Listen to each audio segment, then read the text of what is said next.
advocating for the rights of the most innocent among us. I'll just dive right into my story for you guys. I was raised by the strongest woman I know, and that holds true still. My father was my friend, and we loved to spend time together. Both of my parents worked full-time. My dad worked nights, and my mom worked during the day. They were so good at working hard to make sure that we had what we needed all the time.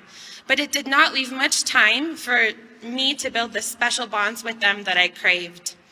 Eventually, I went looking outside of the home to build deeper connections with people. I made friends easily, and they were my top priority. Handing my precious young teenage years over to my social life eventually led me to fall into the wrong crowd and make decisions I usually wouldn't make because I felt the need to fit in. I started to reject my religion socially because my peers made sure I knew how uncool it was. After that, my standards and values started to be less and less important. And when I was 17 years old, I found out that I was pregnant. A couple of words that just grazed the surface of the emotions I felt were shock, fear, regret, way more fear, anger towards myself, and loneliness. Unfortunately, these are also the emotions I let take over my brain, my heart, and my decision-making. I told the father of the baby that I was pregnant and then met up with him to discuss what we would do and how we were going to move forward. I hopped into his car, and to my surprise, he slid over to me a pamphlet about abortion he had picked up from his local Planned Parenthood. That was the first time abortion entered into my mind as a real option. Here was the moment where my emotional investments into my social life truly failed me. With my boyfriend pushing for abortion around every corner and me, out of fear, allowing myself to believe him, I had the abortion procedure. The shame and guilt that followed my decision were immediate. I don't remember how long I sat in my boyfriend's car outside of Planned Parenthood and cried. I just remember the moment and the feeling. I'm sorry. What had I just let happen to me? And what had I just let happen to my baby? Before this moment in chain of events, I thought abortion was unthinkable for me. I had a family who was against it and even took action against it. And in hindsight, I think that's what kept me from telling them for years and years. 2 months went by of me trying to act normal and carry on with life after my abortion. As I look back on this time, it seems like I just looked down one day and I noticed that my stomach was protruding. I took myself back to the doctors and found out that the baby had survived the botched abortion. And he kept growing.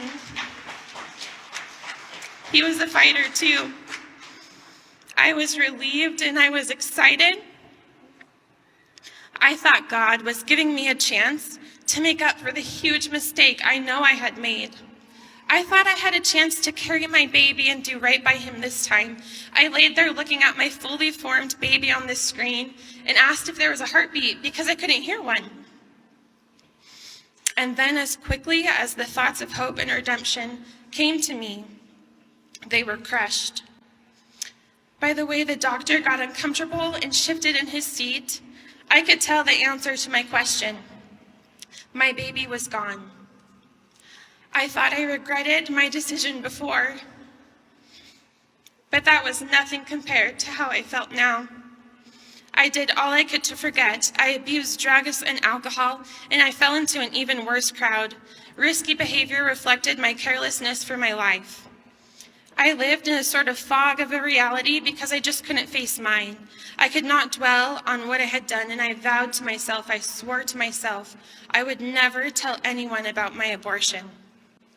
That's the best promise that God has ever broken for me. Because of my poor choices, I was not surprised to find out that I was pregnant again at the age of 19, but I was not scared either. I felt incredibly protective over my baby. I wasn't going to make a choice that hurt this baby or let anyone or anything hurt him. I knew I would do all in my power to provide a good life for him. I faced this pregnancy head on. I told my friends, I reached out to counselors, and I found one to help me. But the most important thing I did that changed the course of my life was pray. I offered up an honest prayer to God. I needed him. I needed my higher power to enter my life because I had no idea what to do. I went back and forth with the option of adoption because I was so attached to my baby. But after honestly assessing my life, how I had been living, what I had to offer, and what I dreamt of for my son, I realized what he deserved I could not give, and I had my answer. I will never forget meeting my son's birth parents for the first time. Adoptive parents for the first time. The conversation started and we got to know each other. They were incredibly down to earth and very honest with the baby's father and I. I remember just enjoying being around them. We left that meeting, and while walking to the car, the baby's father and I experienced a shared feeling of awe. We even expressed to each other in that moment, "Did you feel that too?" There were no doubts in our minds. We had just met our son's future family. He will be 6 in July. And I could not be more proud of who he is becoming, and I could not be happier to have his family as a part of my own. I want to testify, I know you guys know this, but I need to testify of the horrors of abortion, of the absolute torture it's caused me personally, and the loss and sadness it's also caused my family. I had to tell them too that there was a member of our family who was missing. I want to testify on behalf of the post-aborted women who are hurting. They are there and you interact with them daily. They are our sisters, our mothers, friends, and associates. Maybe they've confided in you, or maybe they are pushing it down still like I used to. Be nice to them if they choose to bear their secret to you. Be the Lord's hands here on earth.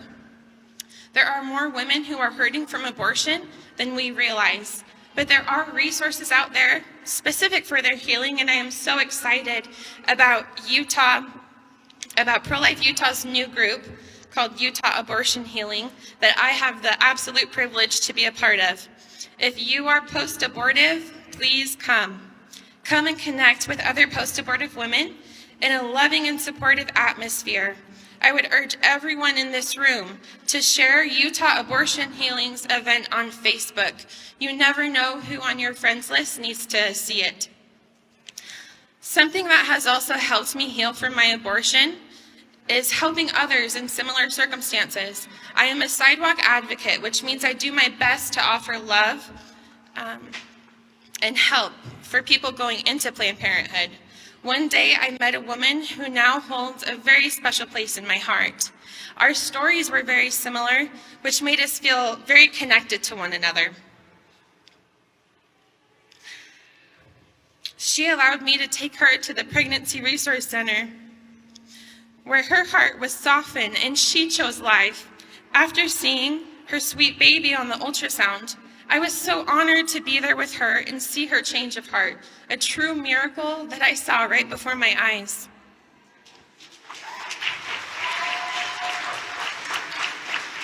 Lives are saved through Sidewalk Advocacy. Please visit the Sidewalk Advocates for Life table on your way out and learn how we need you on the sidewalk. I stand here today for a shared purpose with you and a purpose of my own, to honor my child's life and the millions of lives lost to abortion. I stand and we march for each of them. But my message is a message of healing. This is a message of hope in a dark world and the grace that is there for you through life's toughest moments. To anyone affected by abortion in any way, I would like to add my experience into your consideration, and that is that there is hope to be found and joy to be had. something that I learned the hardest way I could have.